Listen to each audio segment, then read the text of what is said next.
Absolutely, and we sure did see that rain yesterday, but today it's widespread. It's round after round after round of rain and storms. Each round is a little bit different.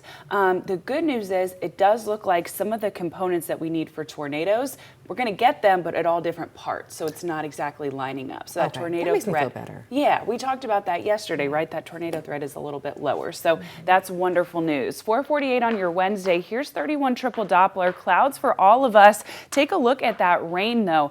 What most of us are seeing is torrential downpours. That's what we're seeing in southern Tennessee. That's what we're seeing for all of us west of I-65. However, if you look just south of I-22, we're seeing thunderstorms there. Now, this morning, we are going to see mostly just that heavy rain with a few embedded thunderstorms. As we head through the rest of the afternoon, we increase some of that daytime heating. The number of embedded thunderstorms, that's going to increase as well. We do have a level 1 out of 5 severe weather risk for all of us in the Tennessee Valley today. We've been talking about this all week. We're getting multiple rounds of those storms, but no matter what, our greatest threat is still the gusty wind, up to about 60 miles an hour.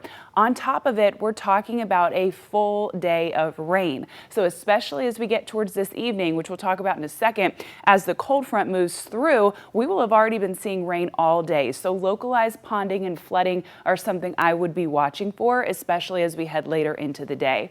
As we discussed with Demetria, we talked about this yesterday. Will we see those elements for a tornado line up at the same time? At the moment, that doesn't look overly probable. It's still something we've got our eyes on. It's still something I want you to be aware of, but our tornado threat is fairly low for the day as a whole.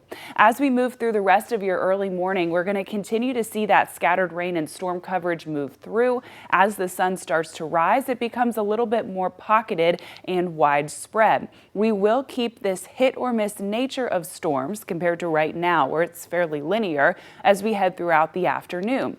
As we head towards the late afternoon and evening, though, that's where we start to see a change. Take a look. This is our cold front moving into the shoals at around 6 o'clock this evening. This is where we will see the greatest threat for severe thunderstorms and likely some of the gustiest wind of the day. This continues to track east over I-65 by about 8 o'clock. Notice all this torrential rain coming after a full day of already seeing rain. That's where that potential ponding and flooding threat could come in.